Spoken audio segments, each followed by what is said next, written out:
नमस्कार, मी अमोल किन्होळकर. आपण पाहत आहात महाराष्ट्र टाइम्स ऑनलाईन. आजची बातमी फार महत्त्वाची आहे. अजित पवार यांच्या निधनानंतर रोहित पवार यांनी अगदी काही दिवसांपूर्वीच म्हणजे एक 4-5 दिवसांपूर्वी पत्रकार परिषद घेतली होती आणि त्या पत्रकार परिषदेमध्ये त्यांनी एक शंका व्यक्त केली होती की जी VSR कंपनी आहे त्या कंपनीवरती जर लवकर कारवाई केली नाही तर कदाचित ती कंपनी जे पुरावे आहेत ते नष्ट करू शकते. आणि आज बातमी आलेली आहे की जो ब्लॅक बॉक्स सापडला होता विमान अपघात ज्या ठिकाणी घडला त्या ठिकाणावरून जो नारंगी रंगाचा एक बॉक्स असतो त्याला ताब्यात घेण्यात आलं होतं, ज्याला ब्लॅक बॉक्स म्हणतात. तर या ब्लॅक बॉक्समधला जो डेटा आहे तो मोठ्या प्रमाणावरती इफेक्ट झालेला आहे. खूप वेळ तो आगीमध्ये होता आणि त्यामुळे त्यातला जो डेटा आहे तो सुरक्षित आहे की नाही हे अजूनही स्पष्ट झालेलं नाही आहे. आणि त्याच संदर्भातली आजची ही बातमी आहे की दोन्ही रेकॉर्डरचं जे आहे ते फार मोठ्या प्रमाणावरती नुकसान झालेलं आहे. पण L3 संभाषणाचा जो डेटा आहे तो रिकवर करण्यामध्ये यंत्रणांना यश आलेलं आहे. आणि या संदर्भामध्ये अजित पवार यांच्या विमान अपघाताच्या संदर्भामध्ये पहिल्यांदाच या संदर्भातलं अधिकृत स्पष्टीकरण जे आहे, ज्या वेगवेगळ्या प्रकारच्या चर्चा सध्या माध्यमांमध्ये सुरू आहे की हा जो सगळा डाटा होता हा घातपात होता का, किंवा जे पुरावे आहेत ते पुरावे नष्ट केले जाऊ शकतात का, तर या सगळ्या संदर्भामध्ये आता तपास यंत्रणांनी स्वतःच पुढे येऊन या संदर्भातली माहिती दिलेली आहे. काय नेमकी माहिती दिलेली आहे ती मी तुम्हाला या व्हिडिओच्या माध्यमातून सविस्तर सांगणार आहे. व्हिडिओ शेवटपर्यंत बघा.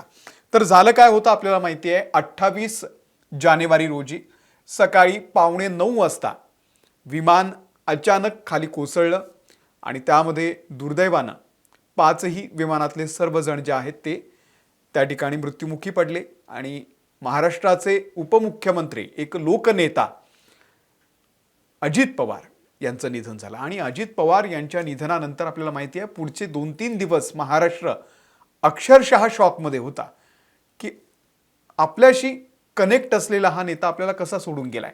त्यामुळे त्यांच्याबाबत नेमकं काय घडलं, हा खरंच अपघात होता की घातपात होता, कुणीतरी घडवून आणले, या संदर्भात चर्चा सुरू होत्या. 13 दिवसांचा काळ गेल्यानंतर रोहित पवार यांनी एक मोठी पत्रकार परिषद घेतली आणि त्या पत्रकार परिषदेतून त्यांनी अनेक मुद्दे मांडले आणि त्यांनी स्पष्ट सांगितलं. पहिला त्यांनी मुद्दा मांडला की आम्हाला शंका आहे की हा घातपात असावा. रोहित पवार यांनी ही शंका व्यक्त केली आणि त्यानंतर त्यांनी अनेक मुद्दे मांडले की जो काही डेटा त्या ठिकाणी सापडलेला आहे, जी काही चौकशी होणं गरजेचं आहे. आज 20 दिवस होऊन गेलेले आहेत पण कुठल्याही प्रकारचे पुरावे किंवा कुठल्याही प्रकारचा प्राथमिक अहवाल सुद्धा अजूनही समोर आलेला नाही. आणि त्यामुळे या प्रकरणामध्ये जे पुरावे आहेत किंवा जे काही दोषी असतील अशी त्यांना जी शंका आहे तर ते सगळे नष्ट केले जातील याचे पुरावे, ही त्यांनी शंका व्यक्त केलेली होती. आणि याच संदर्भामध्ये आज एक महत्त्वाची जे पत्रक आहे ते तपास यंत्रणांनी दिलेलं आहे आणि त्यामध्ये त्यांनी काही अधिकृत माहिती दिलेली आहे की जो ब्लॅक बॉक्स त्यांनी ताब्यात घेतलेला आहे त्या ब्लॅक बॉक्सची सध्याची स्थिती काय. तर त्यांनी पहिल्यांदाच या संदर्भामध्ये हे अधिकृत स्पष्टीकरण दिलेलं आहे. विमान अपघात तपास ब्युरोकडून हे निवेदन जारी करण्यात आलंय. अजित पवार यांच्या विमानामध्ये 2 रेकॉर्डर होते. लक्षात घ्या, 2 रेकॉर्डर. हे बराच वेळ आगीत जळाल्यामुळे त्या रेकॉर्डरचं मोठ्या प्रमाणावरती नुकसान झालेलं आहे. त्यापैकी L3 संभाषणाचा डेटा मिळवण्यात ब्युरोला यश आलेलं आहे. कॉकपिट व्हॉइस रेकॉर्डरवरती सखोल तांत्रिक तपास सध्या सुरू आहे.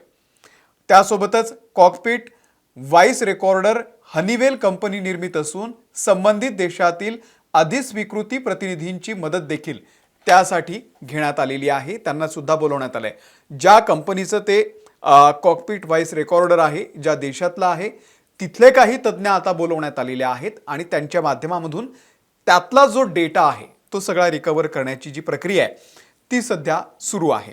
तर्कवितर्क लावण्याच्या ऐवजी तपास प्रक्रियेवरती विश्वास ठेवण्याचं आवाहन विमान अपघात तपास ब्युरोकडून देण्यात आलेलं आहे की तुम्ही ज्या बाहेर चर्चा सुरू आहेत, घात अपघात व्हॉटएव्हर जे काय, तर त्यावरती तुम्ही विश्वास न ठेवता आम्ही जे अधिकृत स्टेटमेंट देऊ त्याची तुम्ही जरा प्रतीक्षा करा, वाट बघा. आमच्याकडून सध्या तपास सुरू आहे. ब्युरो इंटरनॅशनल स्टँडर्डनुसार पुरावेनिष्ठ तपास करत असल्याचं सुद्धा त्यांनी सांगितलेलं आहे.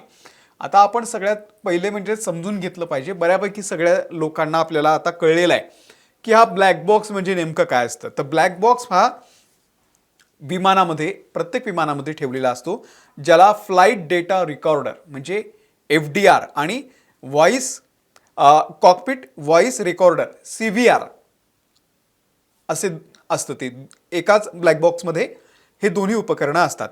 हे एक प्रकारचं डिव्हाइस असतं, अर्थात ज्यामध्ये विमानाच्या उड्डाणाच्या दरम्यान कॉकपिटमधलं संभाषण, म्हणजे विमान जेव्हा उड्डाण होतं तेव्हा त्यांच्यामध्ये जे काही संभाषण होतं, दोन पायलट असतात तर त्यांच्यामध्ये जे काही कन्व्हर्सेशन होतं ते सगळं त्याच्यामध्ये रेकॉर्ड होतं. मग एखादी जर काही तांत्रिक अडचण असेल आणि त्यावेळी संभाषणातून त्यांच्या नेमकं कळतं की अरे हा काहीतरी प्रॉब्लेम होता आणि त्यामुळे हे विमान कोसळलं, तर तो सगळा जो डाटा आहे तो सगळा डाटा त्या व्हॉइस रेकॉर्डरमध्ये हा रेकॉर्ड होत असतो.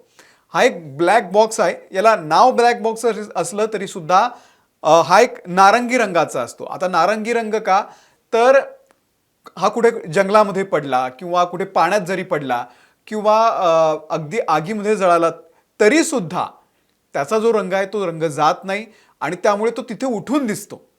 नारंगी रंग हा असा आहे की तो पाण्यात सुद्धा उठून दिसतो, झाडं झुडपांमध्ये असला, हिरव्या रंगामध्ये असला तरी सुद्धा तो नारंगी रंग उठून दिसतो, आगीमध्ये तो काळा पडला असला तरी देखील तो त्या ठिकाणी उठून दिसतो. त्यामुळे याला नारंगी रंगाचा असतो, पण म्हणतात ब्लॅक बॉक्स.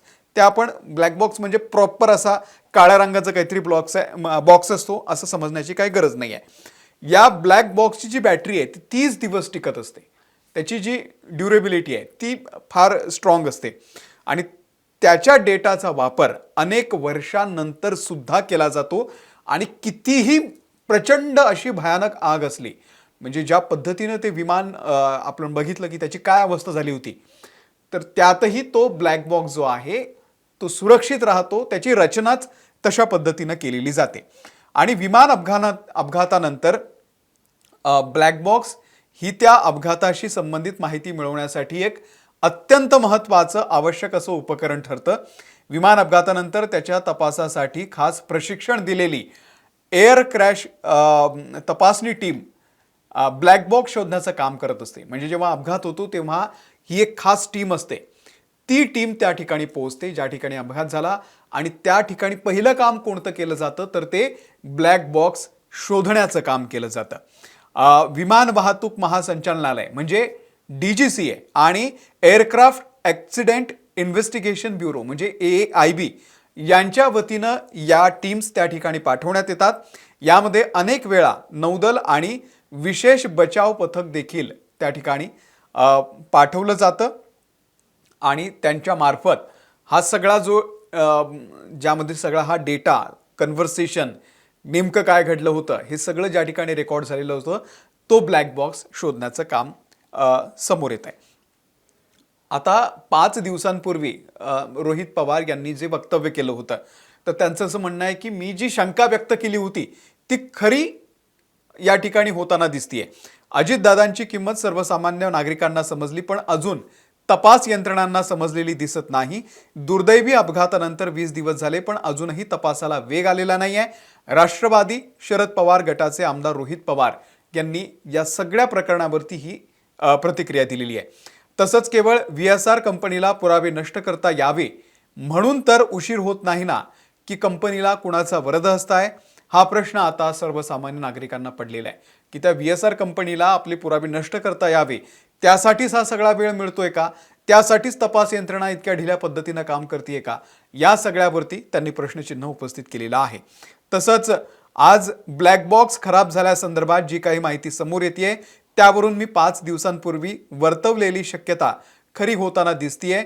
असो, आम्ही अजितदादांचा अपघात की घात याचं उत्तर मिळवल्याशिवाय स्वस्थ बसणार नाही असं रोहित पवार यांनी म्हटलेलं आहे. आणि अशी सुद्धा माहिती आहे की रोहित पवार हे दिल्लीमध्ये काही प्रायव्हेट डिटेक्टिव्ह जे आहेत त्यांना भेटणार आहेत आणि त्यांच्या मार्फत या प्रकरणाचा पॅरलर त्यांच्या पातळीवरती तपास करतायत. म्हणजे त्यांचा या सगळ्या यंत्रणांवरती विश्वास नाही आहे एक प्रकारे आणि त्यामुळे त्यांनी आता आपली वेगळी जी इन्व्हेस्टिगेशन आहे ती सुरू करण्याची तयारी दर्शवल्याचं सुद्धा कळतंय. आणि त्यांनी जे बोललेलं आहे की हे सगळे पुरावे जे आहेत ते कुणीतरी नष्ट करण्याचा प्रयत्न करतंय का, असं सुद्धा त्यांनी म्हटलेलं आहे. त्यामुळे आता या प्रकरणामध्ये या सगळ्या ब्लॅक बॉक्समधून आता त्यांचं असं म्हणणं आहे की मोठ्या प्रमाणावरती ब्लॅक बॉक्स तर खराब झालेला आहे, तर त्यातून कितपत डेटा मिळतो आणि त्या डेटामधून नेमकं विमान जेव्हा कोसळलं तेव्हा काय घडलं होतं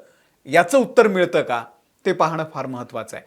आता माझा प्रश्न तुम्हा सगळ्या प्रेक्षकांना आहे की रोहित पवार यांनी जी शंका व्यक्त केलेली होती की कदाचित हे सगळे पुरावे नष्ट करण्यासाठी अशा पद्धतीनं हा विलंब केला जातोय, तर हे खरं आहे का? ब्लॅक बॉक्सची सध्याची जी परिस्थिती आहे त्याला काही दुसरं कारण असू शकतं का, त्याच्यामध्ये काही वेगळं तुम्हाला जाणवतंय का? आम्हाला कमेंट करून नक्की सांगा. या व्हिडिओमध्ये इथेच थांबतोय. ताज्या बातम्यांच्या अपडेटसाठी तुम्ही पाहत राहा महाराष्ट्र टाइम्स ऑनलाईन.